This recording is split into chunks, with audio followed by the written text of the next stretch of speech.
se los paso más tarde, después de clase, les comparto, donde se sacó la masa del sistema y se le sacó las rigideces de los dos,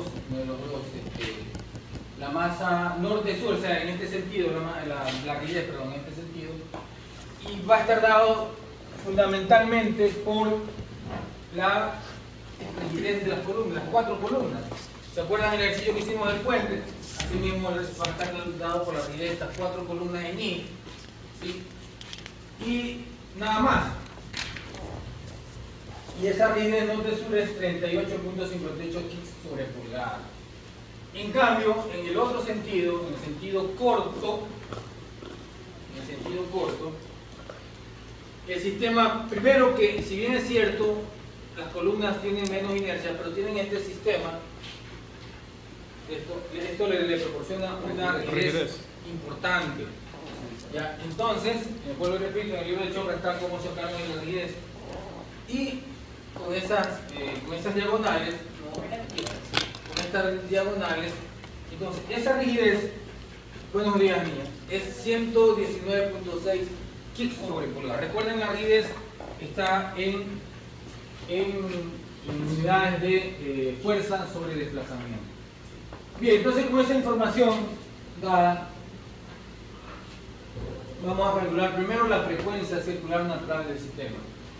La fórmula está dada por raíz de K sobre M. La rigidez, vamos a sacar en el sentido norte-sur, que lo denominan ellos, o en el sentido Y, si nosotros lo queremos destinar así. Entonces tenemos raíz de K sobre M, 38.58 dividido para la masa. Están en unidades, en un sistema de unidades, en el mismo sistema de unidades, tema inglés. Por lo tanto, por ejemplo, la fuerza está en kicks y la medida de longitud en pulgadas, ¿no? Y abajo la masa está en kicks y segundos cuadrados sobre pulgadas. Entonces hay una convergencia de unidades, por lo tanto simplemente se realiza la operación y nos queda 28,73 radianes por segundo. El periodo de la estructura en este sentido, o sea, el tiempo que demora en dar un ciclo es el concepto del periodo. El tiempo, 2pi sobre omega n, ¿no? Entonces nos da 2pi sobre 28,73, 0,22 segundos. ¿Ya? Y si queremos obtener la fuerza cíclica, que es el número de ciclos en un segundo, es 1 sobre Tn, entonces da 4,57 ciclos por segundo, hertz, la unidad, 4,57. Entonces, hemos encontrado el periodo de la estructura. En la lección, por ejemplo, les voy a hacer que haga un ejercicio completo, calcular la rigidez, calcular la masa, calcular la frecuencia y el periodo.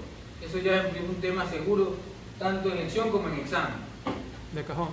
De cajón, así es. Esto de aquí va, dice. Esto va a lección y examen. Una pregunta, ingeniero. Dígame. Sí podemos usar formulario de la lección.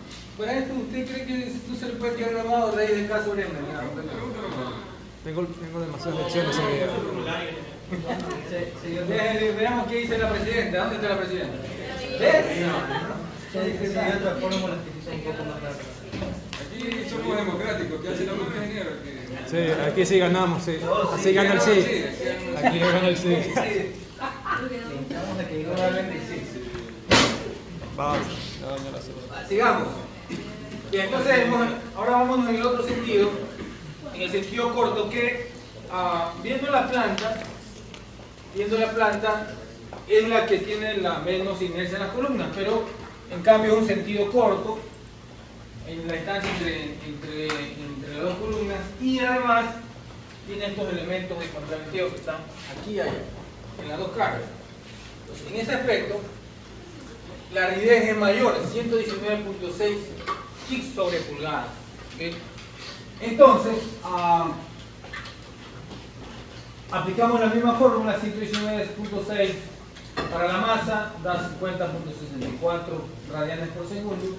El periodo natural 2pi sobre omega n y nos da 0,12 segundos, ¿no? O sea, aquí se demuestra que obviamente es un sentido más rígido. Entonces, si el sentido es más rígido, en ese sentido es más rígido, el periodo es menor. 0,22, fíjense, 0.22 segundos, ¿no? Vimos el concepto, vieron ya el video, que no lo pudimos ver aquí por el audio. Entonces miren, el tiempo, así queda así. Y vieron el video cómo lo cambian la rigidez al bajar la masa. Entonces la altura del elemento se divide, digamos que para dos, yo qué sé. Entonces el elemento se hace más rígido, ¿no? Entonces, los que no han visto, vean el video y otros videos que hablen sobre el periodo y la estructura, que es importante. En este caso tiene silencio, tiene 0.22 segundos, porque comparado con, o sea, el tiempo que demora en nanociclos en el periodo, mientras que acá es 0.12 segundos, ¿sí? Entonces, el periodo baja y en este caso, en el sentido este-oeste, la rigidez 119.6 segundos es más rígido, el periodo es más corto, ¿ya? El periodo más corto, la estructura más rígida. El periodo más largo, o sea, el periodo más largo tiene mayor valor del periodo, la rigidez menor. Entonces, por ejemplo, y eso comparándolo a un edificio, un tipo de este edificio como el de nosotros, donde estamos, de 2 plantas, con unas columnas bien fuertes, porque es un edificio. ¿Sí? Su periodo debe estar en que será 0.2, 0.3, 0.4 segundos. ¿Sí? Versus el edificio de Point. ¿Sí lo conocen? El edificio de Point. ¿Cuántos pisos tendrá ese? 38 pisos por 37. Hasta ahora es el edificio más alto del Ecuador, pero va a ser superado por un vecino, ¿no? El edificio más ¿ya? Entonces ese edificio obviamente es más flexible porque tiene mayor altura, su periodo debe andar por ¿qué será?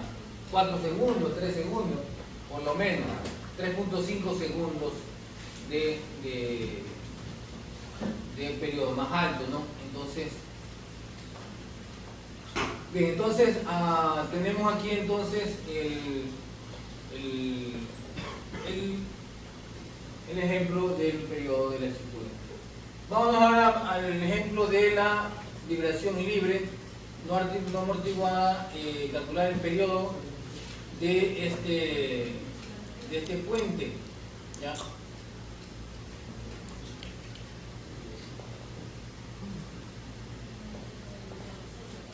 Bien, entonces, recordemos que este puente se lo analizó en el sentido longitudinal. También se lo puede analizar en el sentido transversal, calculando las inercias, teniendo la sección de las. Entonces, ahí tenemos que habíamos tenido el resultado de que la masa era 214.9 y la rigidez 25.880 kg sobre pies. Entonces las unidades también están en pie, así que no hay problema para calcular la frecuencia 1097. El periodo 0.57. El periodo para puentes rígidos, los puentes andan alrededor de un segundo por ahí, dependiendo de la altura de la columna, ¿no? ¿Okay? Entonces vamos a obtener esto. Bien. ¿Cuándo es un periodo crítico de un puente? En un puente, bueno, no hay periodo crítico, yo diría, pero en tal caso para un periodo alto, 3 segundos, 4 segundos. Miren, recuerden el periodo del puente de Golden Gate, recordemos, a la pregunta que hacía el joven. Fíjense, el mayor periodo del puente de Golden Gate es 18 segundos, miren. Este ya son casos extraordinarios, ¿no? Este es un puente de 1280 metros entre torre a torre, ¿no? O sea, hay periodos altos, estructura flexible, pero no hay periodos críticos, en el sentido que usted diseña para que la estructura se comporte adecuadamente para la acción sísmica. Bien, entonces,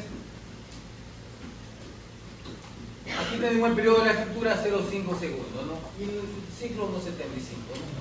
Periodo apropiado. Entonces, este es otro tema de examen, un puente les puedo poner y que saquen no solamente la rigidez longitudinal, sino que la rigidez transversal. Y eso se da si yo le doy las secciones de la columna.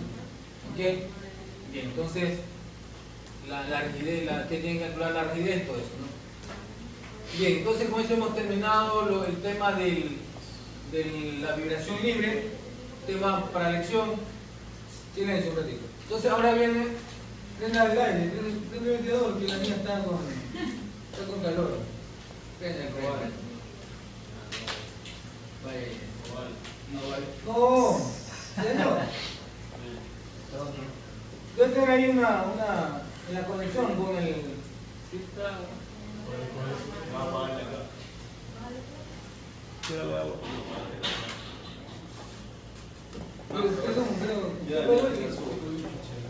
¿Cómo fue que apagó eso y se apagó la cara? Cosas de la vida. Está conectado por YouTube. Bien, entonces, a ver, veamos ahora vibración libre. Vibración libre a viscosamente amortiguada, o sea, cuando interviene el amortiguamiento. ¿Ya? ¿Qué pasó? Entonces, haciendo comparación en los conceptos, acá son vibración libre no amortiguada. ¿Qué significa no amortiguada? Que no interviene el amortiguamiento. Acá sí vamos a hacer vibración libre. Al hablar de vibración libre significa que no existe fuerza externa, o sea, no existe un sismo todavía. Es una vibración con el ambiente, ¿sí? Y entonces la ecuación de movimiento se la da igual a cero. La general, que es masa por aceleración, más rigidez por velocidad y más rigidez por desplazamiento igual a la fuerza externa que varía con el tiempo. Ojo, que una pregunta teórica es, porque a ver la teoría también, ¿no? Una pregunta teórica puede ser, escriba la ecuación de movimiento para vibración libre, para la ecuación general, que es la primerita, la 152, vibración libre, que es la anterior, donde solamente interviene masa por aceleración y rigidez por desplazamiento igual a cero, o esta aquí, que es vibración libre, pero amortiguada. O sea, pueden haber tres ecuaciones del... La que es igual a cero es la amortiguada, ¿verdad? No, la que es igual a cero es vibración libre. Ya, la amortiguada. La amortiguada es cuando interviene el amortiguamiento. Esta ecuación que está aquí. ¿Alguien tiene un mouse? ¿Qué significa la C? Este es el amortiguamiento, recuerden ustedes.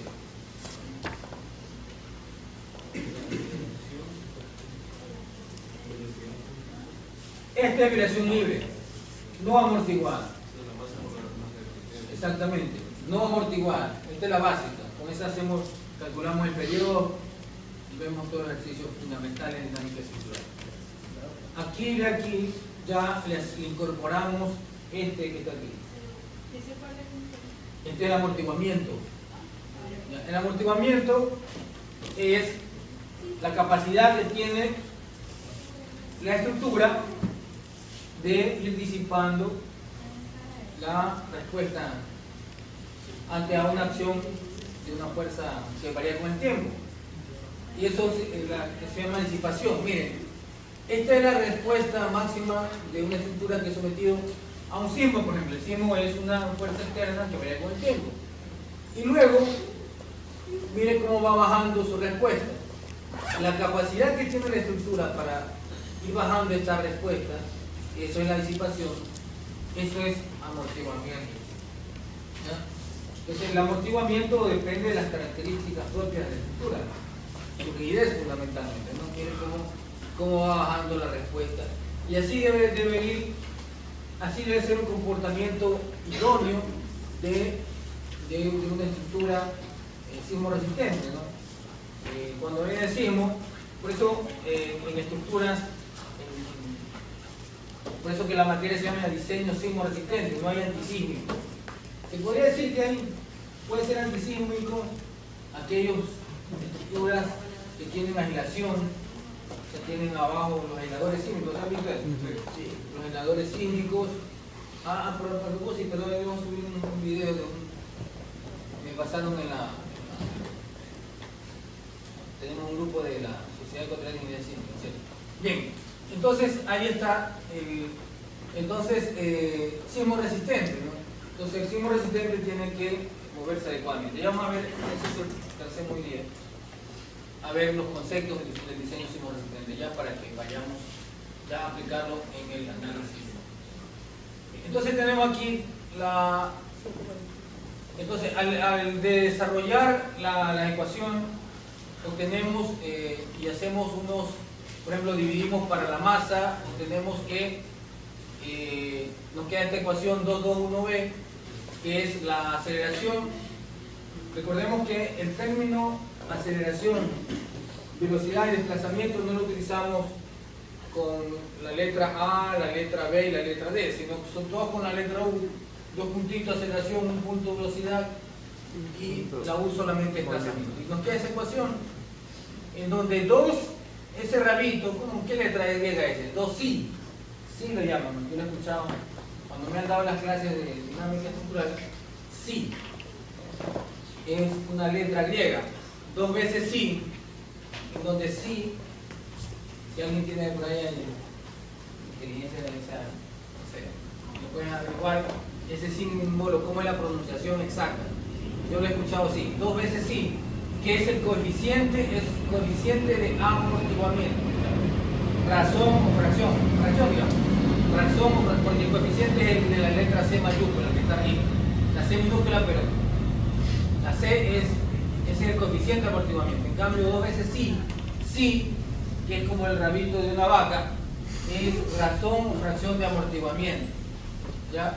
Entonces, que es igual al coeficiente de amortiguamiento dividido para 2 veces la masa por la frecuencia natural del sistema. Aquí algunos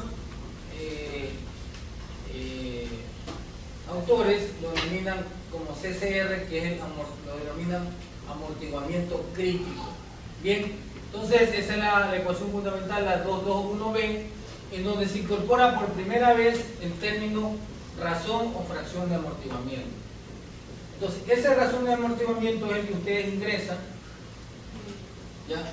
El que ustedes ingresan. Buenos días, niños. Pase. Entonces, ese término sí, es el que, regresamos acá.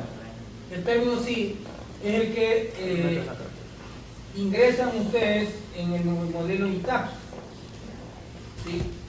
Y que tiene un valor de 0.05 para estructuras de hormigón y 0.02 para estructuras de acero.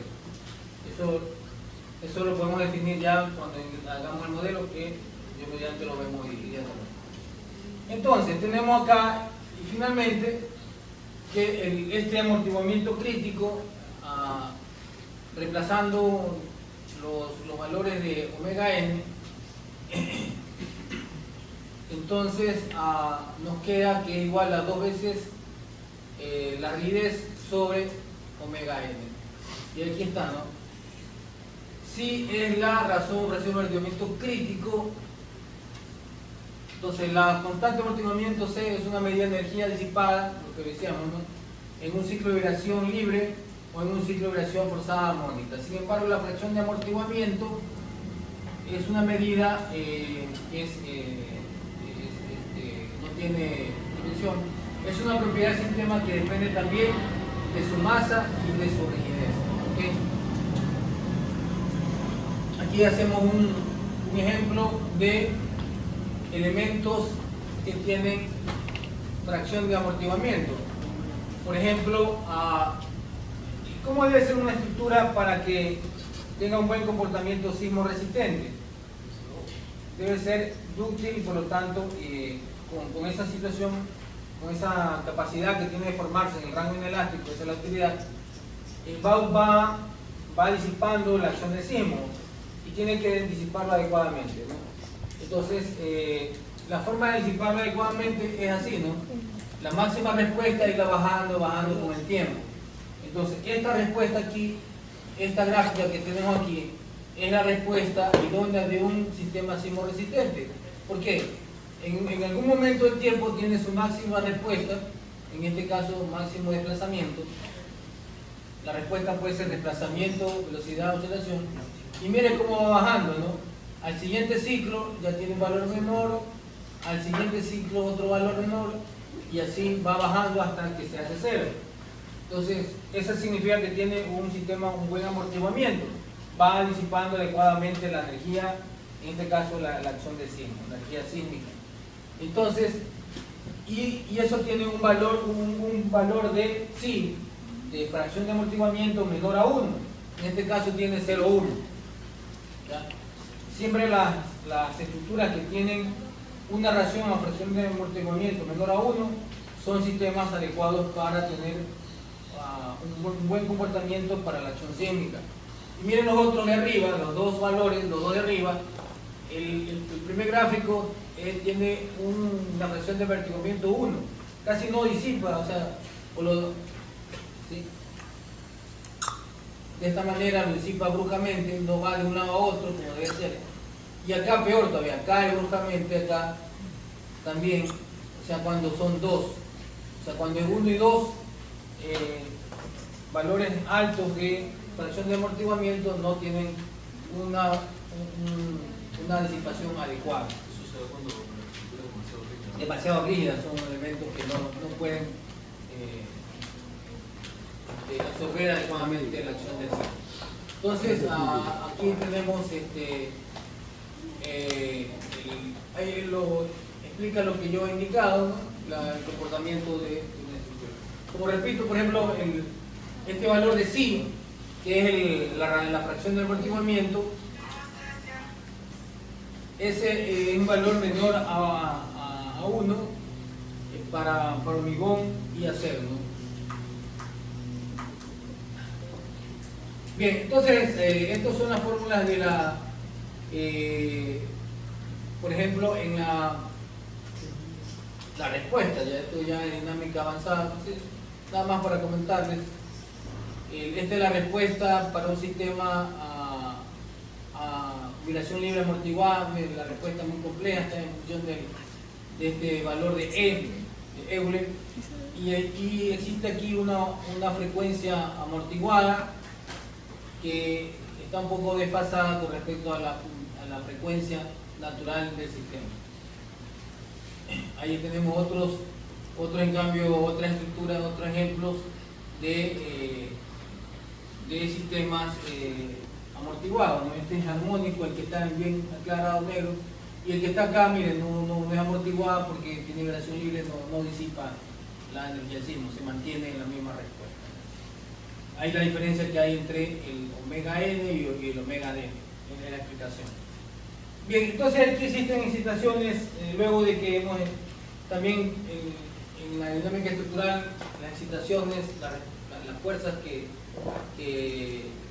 hacen mover la estructura, no necesariamente son exactas armónicas, sino que es diferente, ¿no? Por ejemplo, este aquí que es una excitación periódica, o sea que se va repitiendo en ciertos ciclos, se va repitiendo la demanda. O sea, las arbitrarias son aquellas que tienen un comportamiento en este sentido, y luego pues de repente viene la acción sísmica, o acá que puede ser lo que se denomina un pulso, que es una demanda con bastante fuerza en un corto tiempo. Se llama pulso, por ejemplo. Estos conceptos se lo ven en ya dinámica avanzada, que lo tienen ustedes aquí como referencia. Bien, ahora vamos a ver la respuesta sísmica en la ecuación de movimiento. habíamos indicado que la ecuación de movimiento para cuando la fuerza es del sismo, la fuerza que varía con el tiempo, está por esta ecuación: masa por aceleración, amortiguamiento por velocidad y rigidez por desplazamiento. Y es igual a la masa del sistema por la aceleración del suelo. UG es la aceleración del suelo. ¿Cómo usted puede medir el sismo? Bueno, el invento, el aparato que pudo medir un sismo se denominó acelerógrafo, ¿ya? Por el que es el que vino a captar por primera vez las ondas sísmicas. Ya cambia el concepto de la ingeniería sísmica en los años 40, cuando se descubrió el primer acelerógrafo, ¿sí? Que es el instrumento que mide la aceleración del suelo, ¿sí? Entonces, y obviamente si medían las aceleraciones, se denominó acelerógrafo, y es el que actualmente existe, que mide el movimiento del sismo. Solo que los acelerógrafos cada vez se fueron mejorando, ¿sí? O sea, con la tecnología, ¿no? Se fue desarrollando, y ahora pues existen los acelerógrafos que, en base a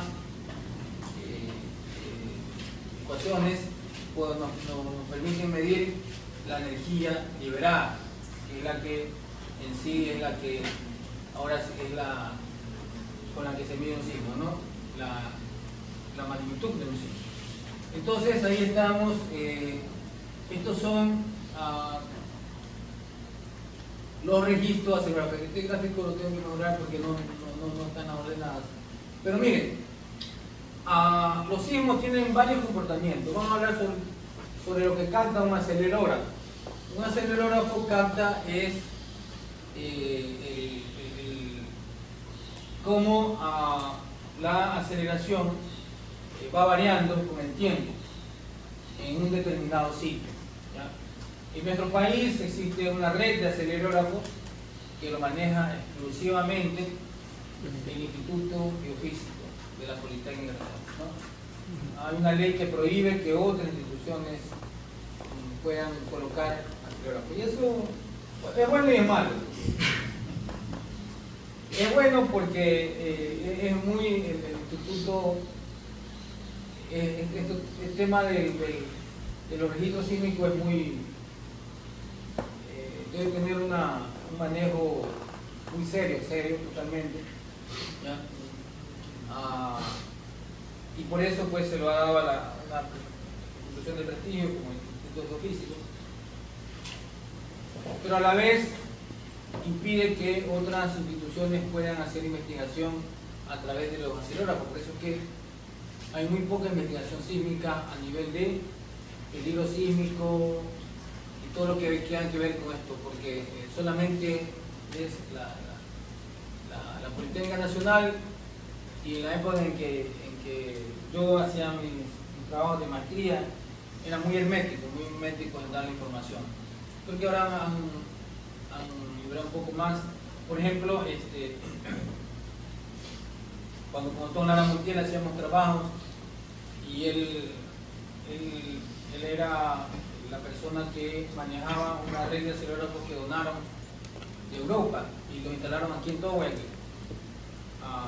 Hubo problemas allá porque no querían aceptar, no lo querían aceptar, hasta que al final creo que ellos lo comenzaron a monitorear. Entonces no se tiene una independencia para hacer investigación. Pero bueno, en tal caso, los acelerógrafos son fundamentales para el registro sísmico, la historia sísmica de un país. Entonces, bueno, los pocos que tenemos sí sirven y dan un resultado idóneo. Y luego son comprobados con, por ejemplo, el Instituto Geofísico de Estados Unidos, que es el más amplio, el que mejor maneja en todo el mundo. Entonces aquí tenemos lo que les quería decir, lo que indica aquí el libro de Chopra es la variabilidad de un sismo. O sea, un registro no tiene un formato así exacto, sino que son diferentes tipos, y lo podemos ver en estos registros de sismo, en los cuales podemos ver el tiempo que dura. ¿Ya? No está aquí la máxima aceleración, creo que en el otro gráfico sí lo tenemos, acá está. Acá está la máxima aceleración que puede tener. Entonces, miren, aquí podemos observar cuál puede ser el sismo más largo y cuál puede ser el sismo que mandó máxima aceleración. ¿Sí? Entonces, el que manda máxima aceleración es el que mayor movimiento tuvo y puede ser más catastrófico. O el que más duró el tiempo también puede ser también catastrófico, ¿no? Por ejemplo, este sismo de aquí, que se llama el de San Fernando, ¿sí? En 1971, ¿cuánto tuvo duración? 15 segundos, pero mira hasta llegó al pico de la máxima aceleración, una aceleración importante, muy dañino, ¿no? Y si encontraron ahí una estructura vulnerable, adiós estructura. Bueno, como ya en San Francisco, California, ya había sismo resistente, entonces no hubo tanto daño, pero si un tipo de sismo sale en Asia o como en Turquía, adiós estructura. Este acá, por ejemplo, no tiene una aceleración mayor en el centro. Este en 1940 fue el primer registro de aceleraciones con el primer acelerador creado. Este en cambio es extenso, miren. ¿Cuánto demoró? De 0 hasta 40 segundos casi, 35 segundos. O sea, en duración en tiempo este es extenso. ¿Ya? Este es cortito, el de que dice aquí, Little Creek, tiene apenas una duración de aquí hasta 5 segundos. Este también corto, pero tiene una máxima amplitud acá, ¿no? En el de Marfil, dice aquí 1966. Otro de San Francisco muy corto y poca demanda. Este sí tiene mucha amplitud y tiempo también. Comienza aquí, digamos que 45 hasta 65, 20 segundos. Ya. Miren ese catastrófico ahí, ¿de cuál es el que está el último? De Chile. ¿De Chile? ¿De qué año? 1965.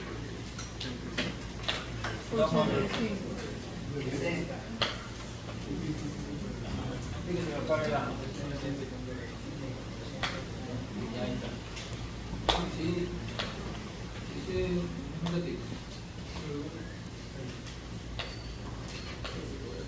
Sí, no. Ok, entonces, miren, sigamos analizando los registros sísmicos. Y el de acá es de Chile de 1985. Sí, este sismo fue catastrófico en Chile, en Valparaíso, 1985. Tiene un registro acá, miren, desde 20, digamos, hasta 75, casi 80, casi un minuto. Y un minuto en un sismo es silencio, niña Brumet. ¿Ya? Y compañía, entonces, un segundo. Entonces, y sí fue catastrófico esto. El de México también, 1985, ¿ya? No tiene, fíjense, no tiene tanta aceleración, ¿no? Una aceleración que indique que el suelo se va a mover y pueda ocurrir catástrofes, pero sin embargo es uno de los sismos más extensos, ¿no? Miren, inicia más o menos en 25 y termina en 80 también, un minuto. O sea, los sismos que son más de un minuto son catastróficos. ¿Por qué? Porque pueden avanzar en el espacio y en el tiempo y encuentran un suelo blando y su onda se amplifica, ¿no? Recuerden ustedes los conceptos de ondas, las ondas low y las ondas ¿cómo se llama? Rayleigh, que ya se expanden en la superficie y encuentran un sitio gelatinoso y se amplifican. Y eso fue lo que sucedió en Chile, en México en 1985. Hubieron varias formas. El sismo fue en las costas del estado de Guerrero, a cierta distancia en México, pero ocurrió esto, ¿no? Un sismo largo, llegó las ondas sísmicas a México. En México, ustedes que hay, en México existen, la Ciudad de México que está sentada sobre un ex lago, ustedes se han escuchado la historia, de un ex lago, y entonces relleno, terrenos obviamente compresibles, llegó el sismo y se amplificó. También existe una zona rocosa en México, un cerro. Entonces yo una vez a un expositor mexicano le explicaba que en la UNAM, la Universidad Nacional Autónoma de México, donde estaban dando clases, casi ni se sintió el sismo, que en el centro de México causó una catástrofe, ¿no? Entonces ese sismo de 1985, al llegar a México se amplificó, entonces obviamente la aceleración se incrementó, pero además hubo otra contribución. En México no había sucedido, más de 50 años, no había sucedido un sismo de estas características, y se confiaron los diseñadores estructurales y crearon un sistema que ya no se usa y que se usó bastante en nuestro país, que es el sistema de, nosotros lo denominábamos losas planas. ¿En qué consistían las losas planas? Columnas, esa columna y esta otra columna de acá. Y arriba se ponía un macizo, y arriba de la columna un macizo. Y luego se unían las columnas con nervios, o sea, no existían vigas. Eso se llamaba losas planas. Y en México se confiaron tanto que hicieron hasta 20 pisos con sistema de losas planas. O sea, eran las columnas, arriba de las columnas unos macizos, cuadrados, rectangulares, dependiendo de las luces, y uniendo los macizos nervios. O sea, no habían vigas con estribo. Entonces cuando inventaron ese sistema y no hubo sismo que probara, se confiaron, abusaron, hicieron edificios hasta de 20 pisos. Cuando vino ese sismo, no hubo disipación, no hizo esto. No hizo. Vino el sismo, ¡trac!, abajo. Vieron 25.000 a 30.000 personas fallecidas en México. Entonces ese sistema no, aquí cuando nos enteramos de eso, dejamos de usar. Cuando yo recién me gradué de ingeniero, ya habían pasado 9 años del sismo de México, 1994, y todavía a mí me tocó, creo que diseñar una así, porque así quería el dueño, así quería pero la ventaja es que era de 2 pisos nada más, pues ahí, o sea, era una losa nada más, una losa y la cubierta. Entonces cuando ya llegué a la oficina, creo que estaba quedando, no me había graduado, pero estaba haciendo mi tesis. Cuando ya llegué a la oficina autónoma de Montiel, ya no. Venían los dueños, los arquitectos principalmente, venían a exigir que se haga con losa maciza, nosotros decíamos. Preferible las vigas bandas, ¿se acuerdan las vigas? O sea, vigas chatas. Pero eso sí, le hacíamos un buen estribado, ¿ya? Y la losa de 25, no menos, 25 centímetros. Pero después ya, ¿por qué? Porque la gente quería lucir un estumbado, esa era otra. Pero después ya vinieron Jigsaw, terminado, chao, vigas bandas, se terminaron y se vinieron bandas. Y ya que ahora que ya podemos hacer análisis estático no lineal, esas vigas bandas no sirven para un sistema sismo resistente. Bueno, entonces esta es la forma de los registros, aquí pueden ustedes buscar más los registros, pero en sí vemos, por ejemplo, este aquí tiene forma de un pulso, este aquí, ¿no? Que es un pulso, o sea, viene encima de repente, el plan tiene dos, ¿dónde encuentro? Aquí. Okay, estos son los pulsos. Entonces, en conclusión, los registros no tienen una forma una regla básica de comportamiento, es totalmente diferente un sismo en tanto en tiempo como en respuesta. ¿Ya? Ok, entonces, ahora los sismos, tenemos acá arriba, este es el sismo del centro, me parece. Esta es la configuración, y lo que nos da a nosotros el acelerógrafo es la máxima aceleración, que en este caso es 0,319 de G, de la aceleración de la gravedad. Ahí, mira. Entonces, esto es lo que nos da el sismo. ¿Ya? Y a través de la aceleración de la gravedad, y mediante el uso de ecuaciones matemáticas, usted puede encontrar, ¿ya? Porque esto está regido por una ecuación de movimiento, una ecuación diferencial, y usando integración matemáticas usted puede encontrar la velocidad y puede encontrar la respuesta en desplazamiento. Y aquí está, ¿sí?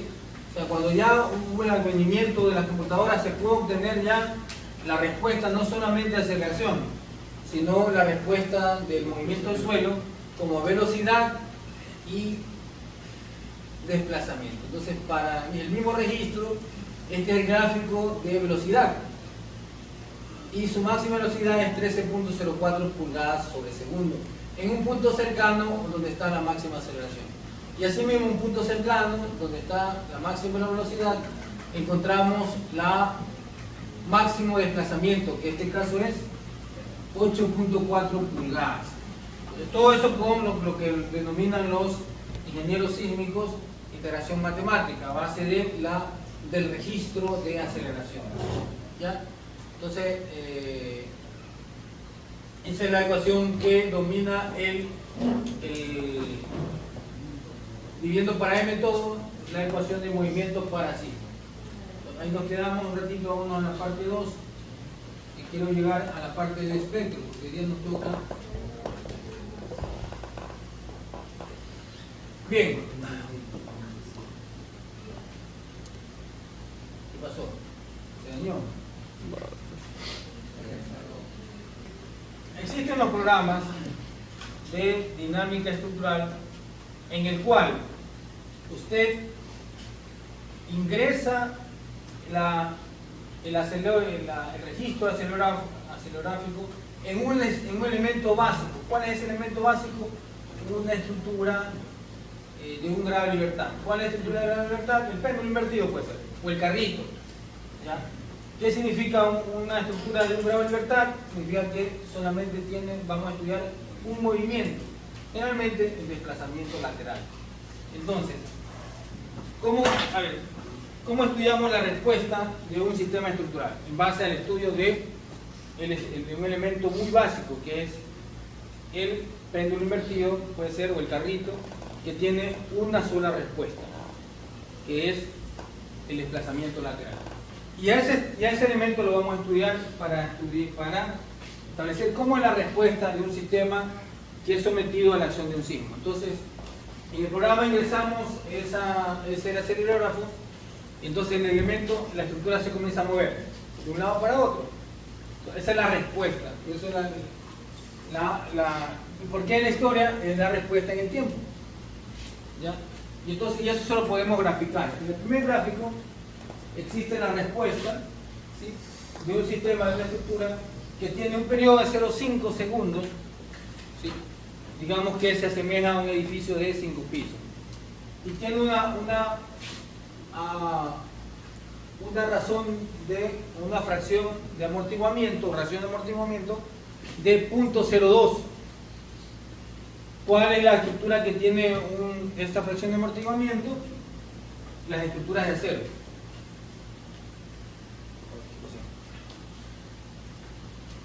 Las estructuras de acero.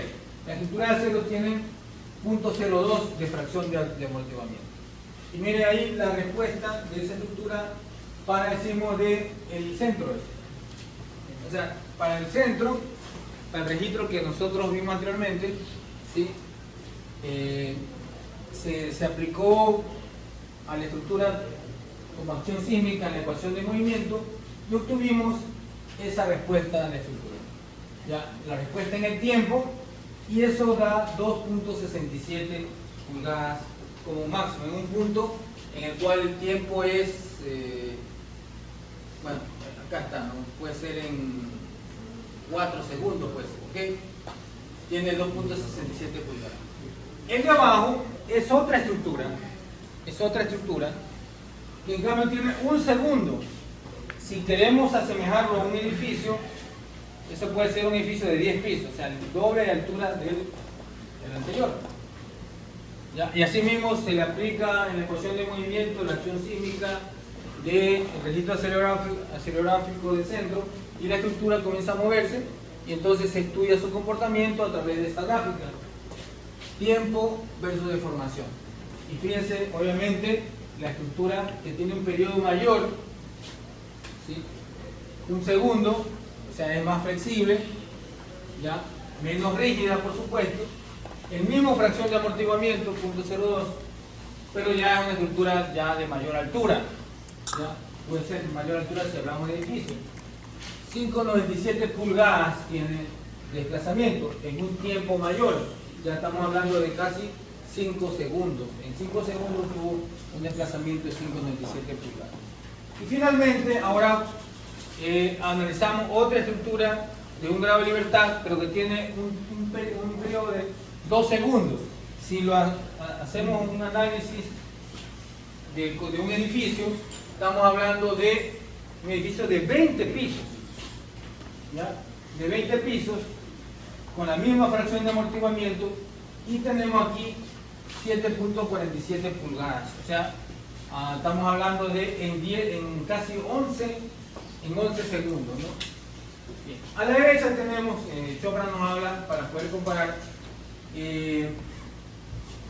estructura, escoge una estructura, esta de aquí, la de 2 segundos, o sea, la más flexible, y comienza a hacer su análisis cambiando los factores de la fracción de amortiguamiento. El primero, 0, significa que tiene poca capacidad de disipar, fíjense. Entonces su respuesta es 9.91 pulgadas como valor máximo de desplazamiento. En el segundo es un edificio, el mismo de acá tiene 7.47 pulgadas, el edificio de acero típico. Y en el de acá, fíjense, el de 0.05 también una estructura de hormigón, ¿ya? Con el mismo periodo de estructura, o sea que las rigideces se parecen, ¿no?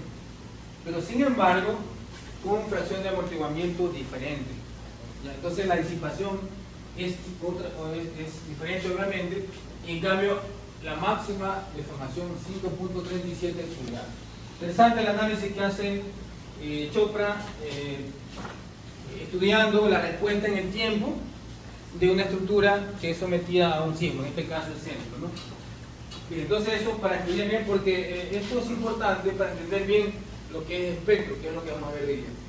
Bien, entonces aquí tenemos las ecuaciones que rigen la respuesta en el tiempo. La fuerza elástica es igual a K por desplazamiento. Esa fuerza elástica acá la podemos reemplazar por masa por omega al cuadrado n. Simplemente recordemos que omega es igual a raíz de K sobre m. Entonces, haciendo un despeje de fórmula, lo que tenemos que reemplazamos esto de acá por masa por omega al cuadrado por desplazamiento, y esto de aquí, el término obviamente multiplicado por el desplazamiento o de t en el tiempo, ¿no? Entonces, si en cambio esto denominamos AT, la frecuencia por el desplazamiento, entonces va a quedar que la fuerza elástica es igual a m por AT, ¿sí? Entonces, ese es un ajuste matemático para poder calcular otros